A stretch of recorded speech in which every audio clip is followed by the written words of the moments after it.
ഈശോയിൽ ഏറ്റവും പ്രിയ സഹോദരി സഹോദരന്മാരെ, മരിയൻ പ്രതിഷ്ഠാ ധ്യാനത്തിൻ്റെ 17-ാം ദിവസത്തിലേക്ക് ദൈവം നമ്മെ നയിക്കുകയാണ്.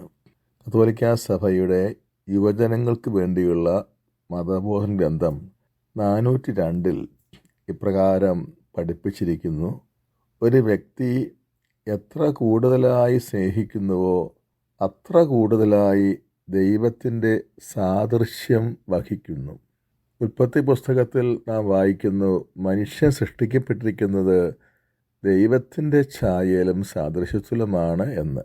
അതിനാൽ സ്നേഹത്തിലുള്ള പൂർണ്ണതയാണ് ഒരുവനെ മഹിമയാർന്ന മനുഷ്യനാക്കുന്നത്, അഥവാ പൂർണ്ണതയുള്ളവനാക്കുന്നത്.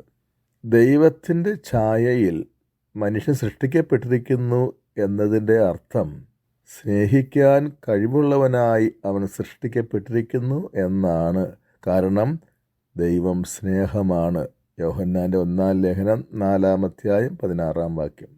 മനുഷ്യൻ്റെ ഏറ്റവും വലിയ കഴിവ് സ്നേഹിക്കാനുള്ള കഴിവാണ്. സമ്പത്തോ സൗന്ദര്യമോ ബുദ്ധിശക്തിയോ സാമർഥ്യമോ ഒന്നുമല്ല. മനുഷ്യനെ മനുഷ്യനാക്കുന്നതും അവൻ്റെ സ്നേഹമാണ്. സ്നേഹത്തിൽ കുറയും തോറും അവൻ്റെ മനുഷ്യത്വം കുറയും. മനുഷ്യന് തൻ്റെ ഉന്നത പദവി, അതായത് ദൈവിക ഛായ, നഷ്ടപ്പെടുകയും ചെയ്യും. സ്നേഹം അത്ര കണ്ട് മനുഷ്യൻ്റെ അടിസ്ഥാനപരമായ സ്വഭാവമാകേണ്ടതുകൊണ്ടാണ് അവൻ്റെ ജീവിത സാക്ഷാത്കാരത്തിനുള്ള നിയമം സ്നേഹത്തിൻ്റെ നിയമമാകണമെന്ന് ദൈവം നിശ്ചയിച്ചത്. യേശുവിൻ്റെ ഈ വാക്കുകളിൽ അത് വ്യക്തമാണ്. മത്തായിയുടെ സുവിശേഷം 22-ാം അധ്യായം 37, 38, 39 വാക്യങ്ങൾ. യേശു പറഞ്ഞു, നീ നിന്റെ ദൈവമായ കർത്താവിനെ പൂർണ്ണ ഹൃദയത്തോടും പൂർണ്ണ ആത്മാവോടും പൂർണ്ണ മനസ്സോടും കൂടെ സ്നേഹിക്കണം. ഇതാണ് ഏറ്റവും വലുതും ഒന്നാമത്തേതുമായ കൽപ്പന. രണ്ടാമത്തേതും ഇതിന് തുല്യം തന്നെ, നിന്നെപ്പോലെ നിന്റെ അയൽക്കാരനെ സ്നേഹിക്കുക. കർത്താവിൻ്റെ കൽപ്പന അനുസരിച്ച് നാം പ്രഥമമായി ദൈവത്തെ സ്നേഹിക്കണം, അതോടൊപ്പം തന്നെ അവരനെയും. എന്താണ് സ്നേഹിക്കുക എന്നതിനർത്ഥം? ഏറെ തെറ്റിദ്ധരിക്കപ്പെട്ടിട്ടുള്ളതും ദുർവ്യാഖ്യാനം ചെയ്യപ്പെടുന്നതുമായ വാക്കാണ് സ്നേഹം. സ്നേഹം ഇഷ്ടമായി പലപ്പോഴും തെറ്റിദ്ധരിക്കാറുണ്ട്. എന്നാൽ രണ്ടും രണ്ടാണ്. ഇഷ്ടത്തിൻ്റെ പിന്നിൽ സ്വാർത്ഥം ഉണ്ട്. സ്നേഹമോ 100% നിസ്വാർത്ഥമായിരിക്കും. യേശുക്രിസ്തുവാണ് ആധികാരികമായി സ്നേഹം എന്തെന്ന് നിർവചിച്ചത്. യോഹന്നാൻ്റെ സുവിശേഷം 15-ാം അധ്യായത്തിൽ 12, 13 വാക്യങ്ങളിൽ ഈശോ അത് ഇപ്രകാരം പഠിപ്പിച്ചു: ഇതാണ് എൻ്റെ കൽപ്പന, ഞാൻ നിങ്ങളെ സ്നേഹിച്ചതുപോലെ നിങ്ങളും പരസ്പരം സ്നേഹിക്കണം.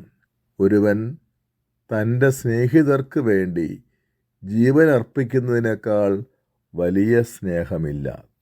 യഥാർത്ഥ സ്നേഹം ആത്മദാനമാണെന്നും തൻ്റെ സ്നേഹരീതിയാണ് യഥാർത്ഥ ആത്മദാനമെന്നും യേശു ഈ വചനത്തിലൂടെ വ്യക്തമാക്കുകയാണ്. അവനവനിൽ നിന്ന് പുറത്തു കടന്ന് ദൈവോന്മുഖനും അതേസമയം അപരോന്മുഖനും ആകുകയാണ് സ്നേഹിക്കുവാനുള്ള വഴി. അപ്പോഴാണ് ഒരാൾ ദൈവത്തെ സ്നേഹിക്കുന്നതും അപരനെ സ്നേഹിക്കുന്നതും. എന്നാൽ ഉത്ഭവപാപഫലമായി മനുഷ്യൻ അടിസ്ഥാനപരമായി സ്വയോന്മുഖനായി തീർന്നു. ഇന്നലെ ഇതേപ്പറ്റി നാം ധ്യാനിക്കുകയുണ്ടായല്ലോ. നമ്മുടെ വ്യക്തിപരമായ പാപം ഈ ദൗർബല്യം വർദ്ധിപ്പിക്കുകയും ചെയ്തു. തന്മൂലം നാം യഥാർത്ഥത്തിൽ സ്നേഹിക്കാൻ അപ്രാപ്തരായി തീർന്നിരിക്കുന്നു. നാം നമ്മിൽ തന്നെ കുടുങ്ങിക്കിടക്കുന്നു. നമ്മുടെ ജീവിതം നമ്മെ കേന്ദ്രമാക്കി അധപ്പതിച്ചിരിക്കുന്നു. അതിനാലത്രേ നമ്മുടെ ദൈവഭക്തി പോലും അനുഗ്രഹങ്ങൾ പ്രാപിക്കാൻ വേണ്ടി എന്ന സ്ഥിതിയിലേക്ക് തരം താഴുന്നത്. ദൈവത്തിൽ നിന്ന് അനുഗ്രഹങ്ങൾ പ്രാപിക്കാനുള്ള ദൈവഭക്തി ദൈവത്തെ സ്നേഹിക്കലല്ല, അത് സ്വയം സ്നേഹിക്കലാണ്. ദൈവത്തിൽ നിന്ന് വരുന്ന അനുഗ്രഹങ്ങൾ ലക്ഷ്യമാക്കാതെ ദൈവത്തെ പ്രാപിക്കുക എന്നത് ലക്ഷ്യമാക്കുമ്പോഴാണ് ദൈവഭക്തി ദൈവത്തെ സ്നേഹിക്കലാകുന്നത്. അതായത് ദൈവത്തിന് വേണ്ടി അഥവാ ദൈവത്തെ പ്രതി സ്നേഹിക്കുമ്പോഴാണ് യഥാർത്ഥ ദൈവസ്നേഹമാകുന്നത്. നേരെ മറിച്ച് ദൈവത്തെ സ്നേഹിക്കുന്നത് നമ്മെ പ്രതിയും നമുക്ക് വേണ്ടിയും ആകുമ്പോൾ അത് സ്വയം സ്നേഹമാകും, ദൈവസ്നേഹമാവുകയില്ല. ഇതുപോലെ തന്നെ നമ്മുടെ പരസ്നേഹവും നിലവാരം താഴ്ന്നതായി മാറിക്കഴിഞ്ഞു. ഉത്ഭവപാപത്തോടെ അവനിൽ നന്മ കാണുമ്പോൾ മാത്രമേ നമുക്കവനെ സ്നേഹിക്കാനാവുന്നുള്ളൂ. അവനിലെ തിന്മ അവനെ വെറുക്കാനാണ് നമ്മെ പ്രേരിപ്പിക്കുന്നത്. അതുകൊണ്ടാണ് നമ്മെ സ്നേഹിക്കുന്നവരെ നാം സ്നേഹിക്കുന്നതും നമ്മെ സ്നേഹിക്കാത്തവരെ നമുക്ക് സ്നേഹിക്കാൻ കഴിയാത്തതും. ലൂക്കായുടെ സുവിശേഷം 6-ാം അധ്യായം 32-ാം വാക്യത്തിൽ ഈശോ ഇങ്ങനെ ചോദിക്കുന്നുണ്ട്, നിങ്ങളെ സ്നേഹിക്കുന്നവരെ നിങ്ങൾ സ്നേഹിക്കുന്നതിൽ എന്ത് മേന്മയാണുള്ളത്? പാപികളും അങ്ങനെ ചെയ്യുന്നുണ്ടല്ലോ. നിങ്ങൾക്ക് നന്മ ചെയ്യുന്നവർക്ക് നിങ്ങൾ നന്മ ചെയ്യുന്നതിൽ എന്ത് മേന്മയാണുള്ളത്? പാപികളും അങ്ങനെ ചെയ്യുന്നുണ്ടല്ലോ. ക്രിസ്തു സ്നേഹിച്ചതുപോലെ സ്നേഹിക്കുകയാണ് മാതൃകാപരമായ സ്നേഹം. യേശു തൻ്റെ പിതാവിനെ സ്നേഹിച്ച പോലെ നാം ദൈവത്തെ സ്നേഹിക്കണം. അതുപോലെ അവിടുന്ന് എങ്ങനെ മനുഷ്യരെ സ്നേഹിച്ചുവോ അതുപോലെ നാമും മനുഷ്യരെ സ്നേഹിക്കണം. ദൈവത്തോട് സമനായ ദൈവമായിരുന്നിട്ടും യേശു തന്നെക്കാൾ പ്രാധാന്യം തൻ്റെ പിതാവിന് നൽകുകയുണ്ടായി. അതാണ് അവിടുന്ന് ദൈവത്തെ സ്നേഹിച്ചു എന്നതിൻ്റെ തെളിവ്. ഗത്സമനിലെ പ്രാർത്ഥനയിൽ അത് പ്രകാശിപ്പിച്ചിട്ടുണ്ട്. മർക്കോസിൻ്റെ സുവിശേഷം 14:36 നമ്മൾ വായിക്കുകയാണ്, അബാപിതാവേ, എല്ലാം അങ്ങേക്ക് സാധ്യമാണ്. ഈ പാനപാത്രം എന്നിൽ നിന്ന് മാറ്റിത്തരണമേ. എന്നാൽ എൻ്റെ ഹിതമല്ല, അങ്ങയുടെ ഹിതം മാത്രം. ഈശോ പിതാവിനെ സ്നേഹിച്ചതുപോലെ മനുഷ്യരെയും സ്നേഹിച്ചു. മാനവരക്ഷയ്ക്ക് വേണ്ടി അതിദാരുണ പീഡകൾ സഹിച്ചും കുരിശിൽ മരിച്ചും തൻ്റെ ജീവനേക്കാൾ അധികമായി അവിടുന്ന് മനുഷ്യവർഗത്തെ സ്നേഹിച്ചു. നാം യേശുവിന് അനുരൂപരാകുമ്പോൾ മാത്രമേ നമുക്കും യഥാർത്ഥമായി സ്നേഹിക്കാൻ സാധിക്കുകയുള്ളൂ. മരിയൻ പ്രതിഷ്ഠയുടെ ആത്യന്തിക ലക്ഷ്യം യേശുവിന് നാം അനുരൂപരാകുകയാണ്. ഈ മരിയൻ പ്രതിഷ്ഠാ ധ്യാനത്തിൽ ആത്മാർത്ഥമായി പങ്കെടുക്കുകയും മരിയൻ പ്രതിഷ്ഠ യഥാവത് നടത്തുകയും മരിയൻ പ്രതിഷ്ഠ ജീവിക്കുകയും ചെയ്യുന്നതോടെ നാമും സ്നേഹത്തിൽ അഭിവൃദ്ധി പ്രാപിക്കും.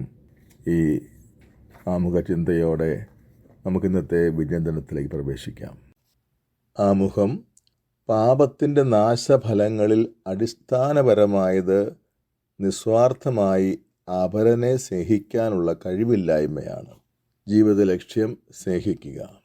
കൊറിന്തോസ്യർക്ക് 1-ാം ലേഖനം 14-ാം അധ്യായത്തിൽ 1-ാം വാക്യത്തിൽ വിശുദ്ധ അപ്പോസ്തലൻ പഠിപ്പിച്ചു, സ്നേഹമായിരിക്കട്ടെ നിങ്ങളുടെ ലക്ഷ്യം.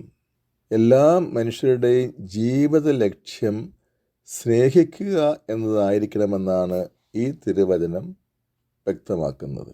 വിശുദ്ധ പൗലോസ് ഇങ്ങനെ പറയാൻ കാരണം, മനുഷ്യനെ ദൈവം ആദിയിൽ സൃഷ്ടിച്ചപ്പോൾ സ്നേഹം തന്നെയായ അവിടുത്തെ ഛായയിലും സാദൃശ്യത്തിലുമാണ് അവിടുന്ന് അവനെ സൃഷ്ടിച്ചത്. ഉൽപ്പത്തി 1:27. സ്നേഹം ത്രിത്വിക ദൈവത്തിൻ്റെ ആന്തരിക സത്തയാണ്. ഒരു വ്യക്തി എത്ര കൂടുതലായി സ്നേഹിക്കുന്നു അത്ര കൂടുതലായി ദൈവത്തിൻ്റെ സാദൃശ്യം വഹിക്കുന്നു. യുവജന മതബോധന ഗ്രന്ഥം 402. ആകയാൽ ദൈവത്തിൻ്റെ ഛായയിലും സാദൃശ്യത്തിലും സൃഷ്ടിക്കപ്പെട്ട മനുഷ്യൻ്റെ ജീവിതത്തിൻ്റെ ഉദ്ദേശ്യം സ്നേഹിക്കുക തന്നെയാണ്. ഇഷ്ടം സ്നേഹമല്ല. ഏറ്റവും അധികം തെറ്റിദ്ധരിക്കപ്പെട്ടിട്ടുള്ള ഒന്നാണ് സ്നേഹം. ഒരാളെ ഇഷ്ടപ്പെടുന്നതിനെ സ്നേഹമെന്ന് വിളിക്കുന്ന ഏറെ പേരുണ്ട്. വ്യക്തിയിൽ കാണുന്ന നല്ല ഗുണങ്ങളാണ് ഇഷ്ടത്തിൻ്റെ അടിസ്ഥാനം. സ്നേഹത്തിൻ്റെ അടിസ്ഥാനമാകട്ടെ വ്യക്തിയാണ്. വ്യക്തിയിലുള്ള സദ്ഗുണങ്ങളാവണമെന്നില്ല. ഇതിൽ നിന്ന് ഇഷ്ടവും സ്നേഹവും രണ്ടും രണ്ടാണെന്ന് വ്യക്തം. ദൈവത്തിൻ്റെ സ്നേഹമാണ് മാതൃകാ സ്നേഹം. നമ്മെയാണ്, നമ്മിലുള്ള ഗുണങ്ങളെ അല്ല ദൈവം സ്നേഹിക്കുന്നത്. അതായത് നാം ആയിരിക്കുന്ന അവസ്ഥയിൽ തന്നെ ദൈവം നമ്മെ സ്നേഹിക്കുന്നു. നാം കുറവുകൾ നിറഞ്ഞവരും പാപികളുമായിട്ടും അവിടുന്ന് നമ്മെ സ്നേഹിക്കുന്നു. യേശുവിൻ്റെ സ്നേഹം യഥാർത്ഥ മാതൃക. നാം ബലഹീനരായിരിക്കെ നിർണയിക്കപ്പെട്ട സമയത്ത് ക്രിസ്തു പാപികൾക്ക് വേണ്ടി മരിച്ചു.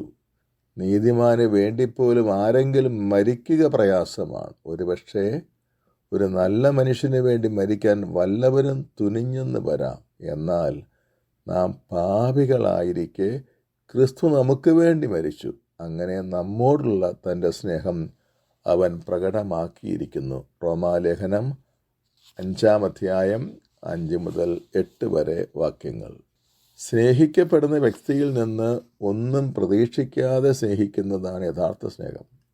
ആ വ്യക്തിയിൽ കാണുന്ന ബാഹ്യ സൗന്ദര്യമോ സത്സ്വഭാവമോ അല്ല പ്രത്യുത ആ വ്യക്തി തന്നെയാണ് സ്നേഹത്തിന് അടിസ്ഥാനം. ആദത്തിന് പാപത്തിൽ വീഴുന്നതിന് മുമ്പ് ഈ കൃപയുണ്ടായിരുന്നു. അതിനാലാണ് ദൈവമായ കർത്താവ് ഹവ്വയെ അവൻ്റെ മുൻപിൽ കൊണ്ടുവന്ന ക്ഷണം അവളെപ്പറ്റി അവൻ ഇങ്ങനെ പറഞ്ഞത്, ഒടുവിലിതാ എൻ്റെ അസ്ഥിയിൽ നിന്നുള്ള അസ്ഥിയും മാംസത്തിൽ നിന്നുള്ള മാംസവും. ഉൽപ്പത്തി 2:23. ഹവ്വായെപ്പറ്റി ഒരു മുൻ വിലയിരുത്തൽ നടത്താതെയുള്ള ആദത്തിൻ്റെ അഭിപ്രായ പ്രകടനമായിരുന്നു ഇത്. പാപം സ്നേഹിക്കാനുള്ള കഴിവ് നശിപ്പിക്കും.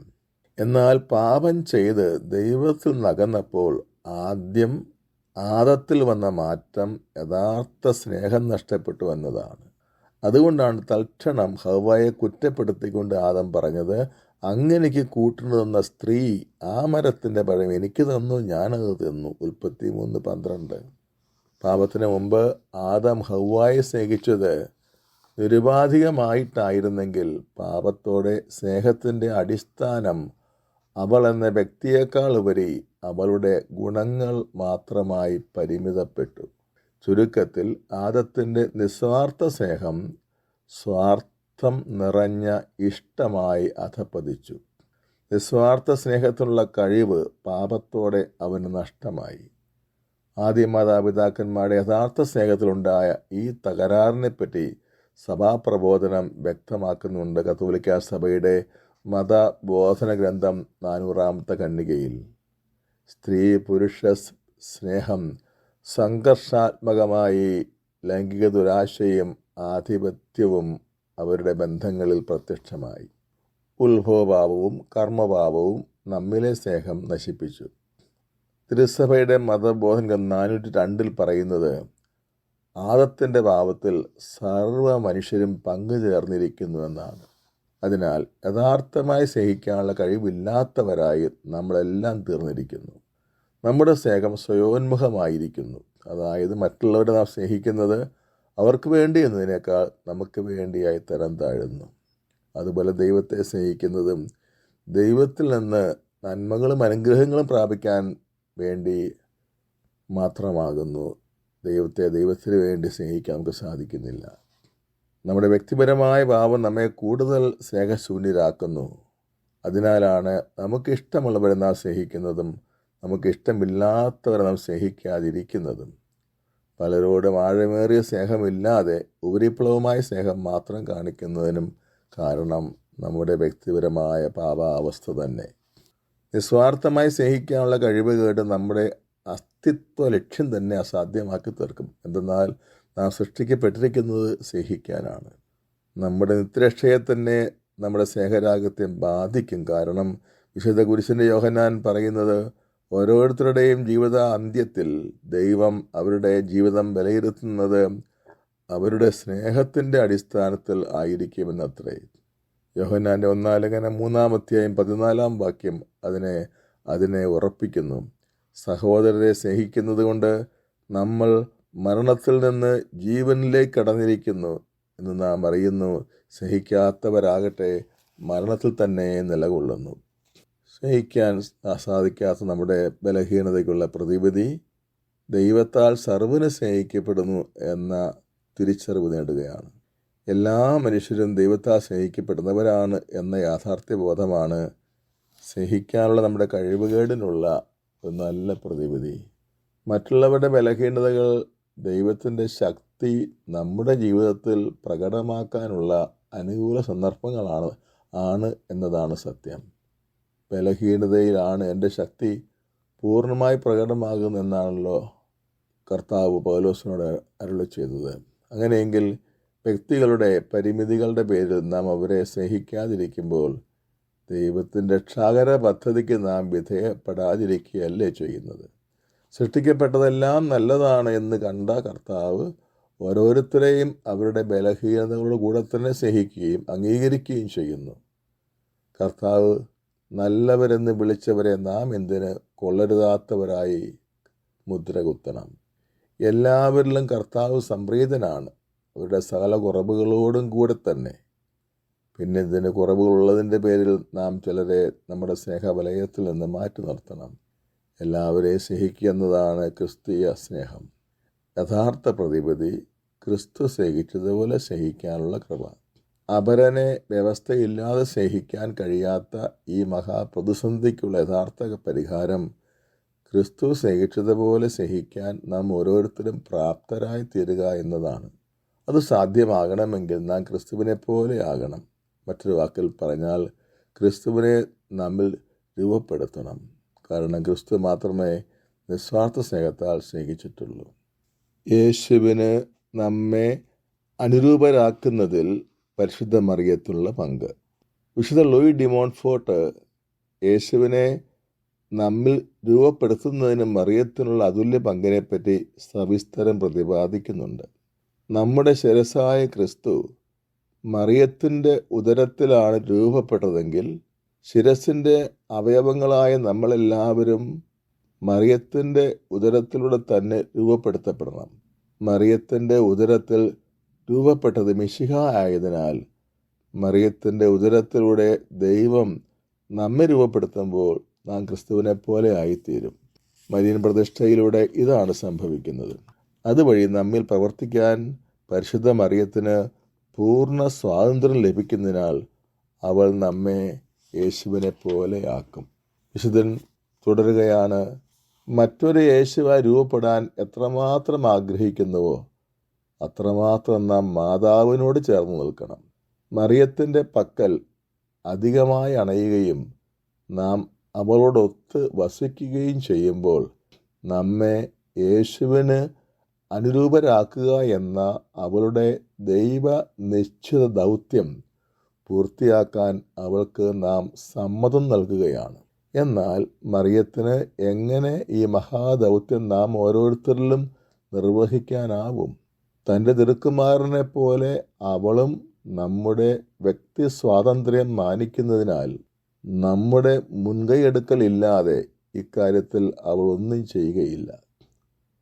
നമ്മുടെ അനുവാദമില്ലാതെ അവൾ നമ്മെ സഹായിക്കുകയും നമുക്ക് വേണ്ടി മാധ്യസ്ഥം വഹിക്കുകയും ഒക്കെ ചെയ്യാമെങ്കിലും അവളുമായി ഒരു അത്യഗാധ ബന്ധത്തിലാകാൻ അവൾ നമ്മെ ഒരിക്കലും നിർബന്ധിക്കുകയില്ല. ബൈബിൾ വായന. കൊരിന്ത്യർക്ക് എഴുതിയ 1-ാം ലേഖനം 13-ാം അധ്യായം 1 മുതൽ 8 വരെയുള്ള വാക്യങ്ങൾ. ഞാൻ മനുഷ്യരുടെയും മാലാഖമാരുടെയും ഭാഷകളിൽ സംസാരിച്ചാലും എനിക്ക് സ്നേഹമില്ലെങ്കിൽ ഞാൻ മുഴങ്ങുന്ന ചേങ്ങലയോ ചിലമ്പുന്ന കൈത്താളമോ ആണ്. എനിക്ക് പ്രവചനപരമുണ്ടായിരിക്കുകയും സകല രഹസ്യങ്ങളും ഞാൻ ഗ്രഹിക്കുകയും ചെയ്താലും സകല വിജ്ഞാനവും മലകളെ മാറ്റാൻ തക്ക വിശ്വാസവും എനിക്കുണ്ടായാലും സ്നേഹമില്ലെങ്കിൽ ഞാൻ ഒന്നുമല്ല. ഞാൻ എൻ്റെ സർവസമ്പത്തും ദാനം ചെയ്താലും എൻ്റെ ശരീരം ദഹിപ്പിക്കാൻ വിട്ടുകൊടുത്താലും സ്നേഹമില്ലെങ്കിൽ എനിക്ക് ഒരു പ്രയോജനവുമില്ല. സ്നേഹം ദീർഘക്ഷമയും ദയയുമുള്ളതാണ്. സ്നേഹം അസൂയപ്പെടുന്നില്ല, ആത്മപ്രശംസ ചെയ്യുന്നില്ല, അഹങ്കരിക്കുന്നില്ല. സ്നേഹം അനുചിതമായി പെരുമാറുന്നില്ല, സ്വാർത്ഥം അന്വേഷിക്കുന്നില്ല, കോപിക്കുന്നില്ല, വിദ്വേഷം പുലർത്തുന്നില്ല. അത് അനീതിയിൽ സന്തോഷിക്കുന്നില്ല, സത്യത്തിൽ ആഹ്ലാദം കൊള്ളുന്നു. സ്നേഹം സകലതും സഹിക്കുന്നു, സകലതും വിശ്വസിക്കുന്നു, സകലതും പ്രത്യാശിക്കുന്നു, സകലത്തെയും അതിജീവിക്കുന്നു. സ്നേഹം ഒരിക്കലും അവസാനിക്കുന്നില്ല. പ്രാർത്ഥന. ഞാൻ പാപിയായിരിക്കെ എനിക്ക് വേണ്ടി മരിച്ച് എന്നോടുള്ള സ്നേഹം പ്രകടമാക്കിയ കർത്താവായ യേശുവേ, എനിക്കിഷ്ടമില്ലാത്തവരെ സ്നേഹിക്കാനുള്ള എൻ്റെ കഴിവുകേട് അങ്ങേ സന്നിധിയിൽ ഞാൻ ഏൽപ്പിച്ചു തരുന്നു. എൻ്റെ പാപത്തിൻ്റെയും കൂടി ഫലമായി എന്നിൽ വളർന്ന് വേരൂന്നിയ ഈ സ്വഭാവ വൈകല്യം എന്നിൽ നിന്ന് ദൂരീകരിക്കണമേ. എല്ലാവരെയും അവരുടെ കുറവുകളോടുകൂടെ അംഗീകരിക്കാനും സ്നേഹിക്കാനും എനിക്ക് കൃപ നൽകണമേ. കുറവുകളും കുറ്റങ്ങളും ഉള്ളവരെ വീണ്ടെടുക്കാൻ സ്വജീവൻ ബലി കഴിച്ച അങ്ങേ സ്നേഹം അവരെ സ്നേഹിച്ച് വീണ്ടെടുക്കാൻ എനിക്ക് ഉത്തേജനമാകട്ടെ. അനുഗ്രഹങ്ങൾ പ്രാപിക്കുവാൻ വേണ്ടി ഉള്ള ദൈവഭക്തിയിൽ നിന്ന് ദൈവത്തെ തേടുന്ന, ദൈവത്തിന് വേണ്ടി സ്നേഹിക്കുന്ന യഥാർത്ഥ ദൈവഭക്തിയിലേക്ക് എന്നെ വളർത്തണമേ.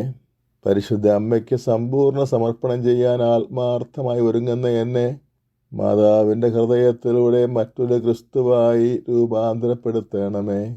അങ്ങനെ ക്രിസ്തു സ്നേഹിച്ചതുപോലെ ദൈവത്തെയും അവനെയും സ്നേഹിക്കാൻ ഞാൻ പ്രാപ്തി നേടട്ടെ. ദൈവത്തെയും മനുഷ്യരെയും പരമാർത്ഥതയോടെ സ്നേഹിച്ച പരിശുദ്ധ മറിയമേ, നിനക്ക് ജീവിതം സമർപ്പിക്കാൻ ഒരുങ്ങുന്ന എന്നെ നീ സഹായിക്കണമേ. പരിധിയില്ലാത്ത സ്നേഹത്തിലേക്ക് എന്നെ വളർത്തുകയും ചെയ്യണമേ. ആമേൻ. സൽകൃത്യം. ഇഷ്ടമില്ലാത്ത ഒരാളെ സന്ദർശിച്ച് സ്നേഹം പങ്കുവയ്ക്കുക.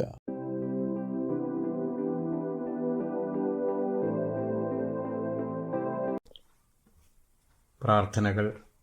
പരിശുദ്ധാത്മാവേ എഴുന്നള്ളി വരിക, പരിശുദ്ധാത്മാവേ എഴുന്നള്ളി വരിക. നിന്റെ വിശ്വാസികളുടെ ഹൃദയങ്ങൾ നീ നിറയ്ക്കുക, നിന്റെ സ്നേഹാഗ്നിയാൽ അവരെ ജ്വലിപ്പിക്കുകയും ചെയ്യുക. സർവേശ്വര, നിന്റെ അരൂപി അയയ്ക്കുക, അപ്പോൾ സകലതും സൃഷ്ടിക്കപ്പെടും, ഭൂമുഖം പുതുതാവുകയും ചെയ്യും. പരിശുദ്ധാരൂപിയുടെ വെളിവാൽ വിശ്വാസികളുടെ ഹൃദയങ്ങളെ പഠിപ്പിച്ച സർവേശ്വര, ഈ അരൂപിയുടെ സഹായത്താൽ ചൊവ്വുള്ളവ ഗ്രഹിക്കാനും അവിടുത്തെ ആശ്വാസത്തിൽ നിത്യം ആനന്ദിക്കാനും കൃപ നൽകണമേ എന്ന് അങ്ങയോട് ഞങ്ങൾ അപേക്ഷിക്കുന്നു. ആമേൻ. പരിശുദ്ധാത്മാവിനോടുള്ള ലുത്തീനിയ. പരിശുദ്ധാത്മാവായ ദൈവമേ, ഞങ്ങളുടെ മേൽ കൃപ ചൊരിയണമേ. പിതാവിൽ നിന്നും പുത്രനിൽ നിന്നും പുറപ്പെടുന്ന പരിശുദ്ധാത്മാവേ, ഞങ്ങളുടെ മേൽ കൃപ ചൊരിയണമേ. പിതാവിന്റെയും പുത്രന്റെയും ജീവനായ പരിശുദ്ധാത്മാവേ, ഞങ്ങളുടെ മേൽ കൃപ ചൊരിയണമേ. പിതാവിനും പുത്രനും സമനായ പരിശുദ്ധാത്മാവേ, ഞങ്ങളുടെ മേൽ കൃപ ചൊരിയണമേ. പിതാവിന്റെയും പുത്രന്റെയും സ്നേഹമായ പരിശുദ്ധാത്മാവേ, ഞങ്ങളുടെ മേൽ കൃപ ചൊരിയണമേ. സർവശക്തനായ പരിശുദ്ധാത്മാവേ, ഞങ്ങളുടെ മേൽ കൃപ ചൊരിയണമേ. ജീവദാതാവായ പരിശുദ്ധാത്മാവേ, ഞങ്ങളുടെ മേൽ കൃപ ചൊരിയണമേ. സ്നേഹദാതാവായ പരിശുദ്ധാത്മാവേ, ഞങ്ങളുടെ മേൽ കൃപ ചൊരിയണമേ. ശക്തിദാതാവായ പരിശുദ്ധാത്മാവേ, ഞങ്ങളുടെ മേൽ കൃപ ചൊരിയണമേ. ഞങ്ങളിൽ വസിക്കുന്ന പരിശുദ്ധാത്മാവേ, ഞങ്ങളുടെ മേൽ കൃപ ചൊരിയണമേ. സഹായകനായ പരിശുദ്ധാത്മാവേ, ഞങ്ങളുടെ മേൽ കൃപ ചൊരിയണമേ. സർവനന്മ സ്വരൂപിയായിരിക്കുന്ന പരിശുദ്ധാത്മാവേ, ഞങ്ങളുടെ മേൽ കൃപ ചൊരിയണമേ. കരുണയാകുന്ന പരിശുദ്ധാത്മാവേ, ഞങ്ങളുടെ മേൽ കൃപ ചൊരിയണമേ. നീതിയുടെ ഉറവിടമാകുന്ന പരിശുദ്ധാത്മാവേ, ഞങ്ങളുടെ മേൽ കൃപ ചൊരിയണമേ. ഭയമകറ്റുന്ന പരിശുദ്ധാത്മാവേ, ഞങ്ങളുടെ മേൽ കൃപ ചൊരിയണമേ. പ്രത്യാശ നൽകുന്ന പരിശുദ്ധാത്മാവേ,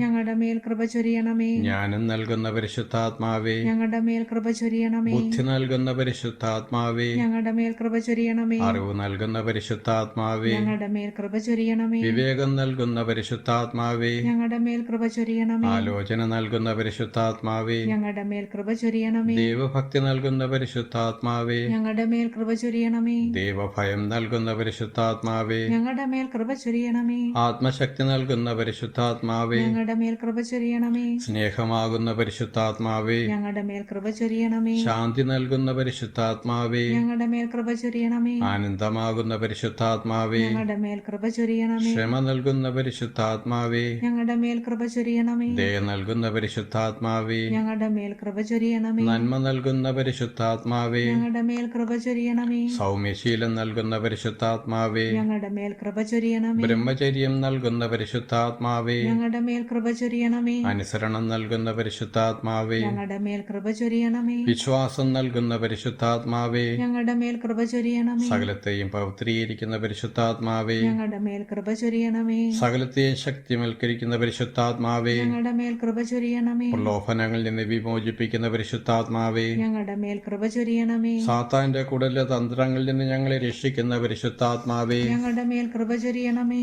പ്രതികൂല സാഹചര്യങ്ങൾ അതിജീവിക്കുന്ന ജീവിക്കാൻ ശക്തി നൽകുന്ന പരിശുദ്ധാത്മാവേ, ഞങ്ങളുടെ മേൽ കൃപ ചൊരിയണമേ. വചനം ഹൃദയത്തിൽ സംഗ്രഹിക്കുന്ന പരിശുദ്ധാത്മാവേ, ഞങ്ങളുടെ മേൽ കൃപ ചൊരിയണമേ. വിശുദ്ധ കുർബാനയിൽ നിറഞ്ഞിരിക്കുന്ന പരിശുദ്ധാത്മാവേ, ഞങ്ങളുടെ മേൽ കൃപ ചൊരിയണമേ. കൂദാശകളിലൂടെ ഞങ്ങളെ പൗത്രീകരിക്കുന്ന പരിശുദ്ധാത്മാവേ, ഞങ്ങളുടെ മേൽ കൃപ ചൊരിയണമേ.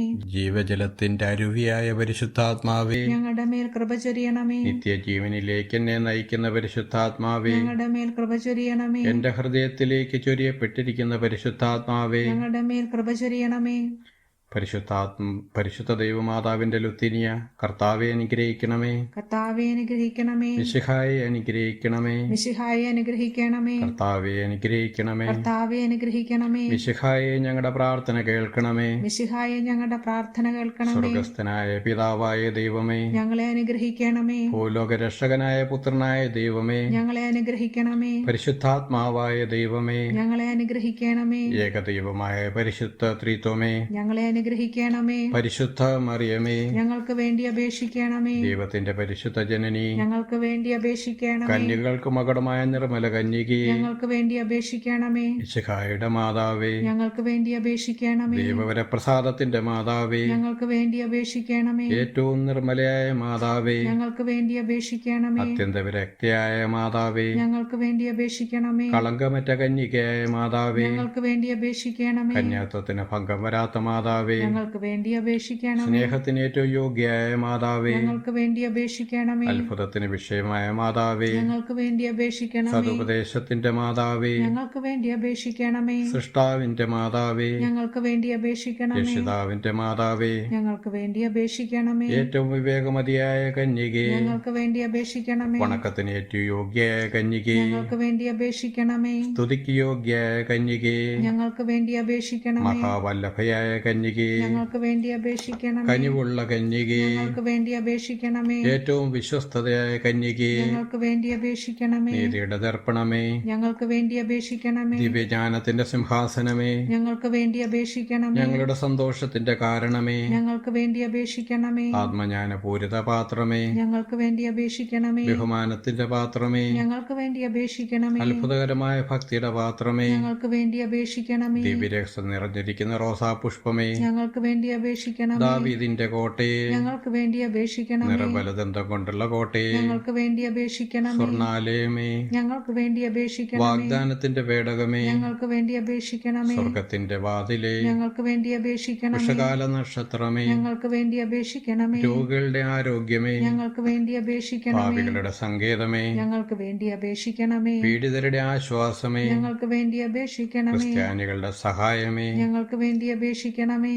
മാലാഖമാരുടെ രാജ്ഞി, ഞങ്ങൾക്ക് വേണ്ടി അപേക്ഷിക്കണമേ. പൂർവ്വപിതാക്കന്മാരുടെ രാജ്ഞി, ഞങ്ങൾക്ക് വേണ്ടി അപേക്ഷിക്കണമേ. ദീർഘദർശികളുടെ രാജ്ഞി, ഞങ്ങൾക്ക് വേണ്ടി അപേക്ഷിക്കണമേ. സ്ലിഹന്മാരുടെ രാജ്ഞി, ഞങ്ങൾക്ക് വേണ്ടി അപേക്ഷിക്കണമേ. വേദസാക്ഷികളുടെ രാജ്ഞി, ഞങ്ങൾക്ക് വേണ്ടി അപേക്ഷിക്കണമേ. വന്ദകന്മാരുടെ രാജ്ഞി, ഞങ്ങൾക്ക് വേണ്ടി അപേക്ഷിക്കണമേ. കന്യകകളുടെ രാജ്ഞി, ഞങ്ങൾക്ക് വേണ്ടി അപേക്ഷിക്കണമേ. സകല വിശുദ്ധരുടെയും രാജ്ഞി, ഞങ്ങൾക്ക് വേണ്ടി അപേക്ഷിക്കണമേ. അമലോത്ഭവയായ രാജ്ഞി, ഞങ്ങൾക്ക് വേണ്ടി അപേക്ഷിക്കണമേ. സ്വർഗാരൂപതയായ രാജ്ഞി, ഞങ്ങൾക്ക് വേണ്ടി അപേക്ഷിക്കണമേ. പരിശുദ്ധ ജപമാലയുടെ രാജ്ഞി, ഞങ്ങൾക്ക് വേണ്ടി അപേക്ഷിക്കണമേ. കർമ്മല സഭയുടെ അലങ്കാരമായ രാജ്ഞി, ഞങ്ങൾക്ക് വേണ്ടി അപേക്ഷിക്കണമേ. സമാധാനത്തിന്റെ രാജ്ഞി, ഞങ്ങൾക്ക് വേണ്ടി അപേക്ഷിക്കണമേ. ലോകത്തിന്റെ പാപങ്ങൾ നീക്കുന്ന ദിവ്യ കുഞ്ഞാടേ, കർത്താവേ, ഞങ്ങളുടെ പാപങ്ങൾ ക്ഷമിക്കണമേ. ലോകത്തിന്റെ പാപങ്ങൾ നീക്കുന്ന ദിവ്യ കുഞ്ഞാടേ, കർത്താവേ, ഞങ്ങളുടെ പ്രാർത്ഥന കേൾക്കണമേ. ലോകത്തിന്റെ പാപങ്ങൾ നീക്കുന്ന ദിവ്യ കുഞ്ഞാടേ, കർത്താവേ, ഞങ്ങളെ അനുഗ്രഹിക്കണമേ. സ്വർഗീയ താരകമേ, സ്വർഗീയ താരകമേ, ദീപ്തമായ സമുദ്ര താരമേ സ്വസ്തി, ദൈവമാതാവേ സ്വസ്തി, കന്മഷമില്ലാത്ത കന്യക, സ്വർഗീയ വിശ്രമത്തിന്റെ വാതിൽ, ഗബ്രിയേലിൽ നിന്നും വന്ന മധുരമായ ആ അത്ഭുതം ഉൾക്കൊണ്ട് ഞങ്ങളിൽ സമാധാനം നിറയ്ക്കുക. ഹവ്വായുടെ നാമം നീ മാറ്റി ബന്ധിതരുടെ ചങ്ങലകൾ തകർക്കുക. അന്ധർക്ക് കാഴ്ച പകരുക, ഞങ്ങളുടെ രോഗങ്ങൾ മാറ്റുക, സകല അനുഗ്രഹങ്ങളും ചൊരിയുക. ഒരമ്മയായി കൂടെ ഉണ്ടാവണമേ. ദൈവവചനം ഞങ്ങൾക്ക് വേണ്ടി അങ്ങയുടെ മകനായി പിറന്നു. അങ്ങയുടെ മധ്യസ്ഥതയിലൂടെ ഞങ്ങളുടെ പ്രാർത്ഥന സമർപ്പിക്കുക. മഹത്വപൂരിതയായ കന്യകയെ, ദയുള്ളവരിൽ ദയാവാരിധേ, കന്മഷരഹിതേ, ഞങ്ങളെ സംരക്ഷിക്കുക. ശുദ്ധരും കളങ്കരഹിതരുമായി ഞങ്ങളുടെ ജീവിതങ്ങളെ കറയില്ലാതെ കാക്കുക. പാദങ്ങളെ സുരക്ഷിതമാക്കുക. ക്രിസ്തുവിൽ ഞങ്ങൾ പൂർണ്ണ സന്തോഷം കണ്ടെത്തുന്നതുവരെ ഉന്നതങ്ങളിൽ വസിക്കുന്ന പിതാവും പുത്രനും പരിശുദ്ധാത്മാവുമായ സർവശക്തനായവന് സകല മഹത്വവും. ആമേൻ.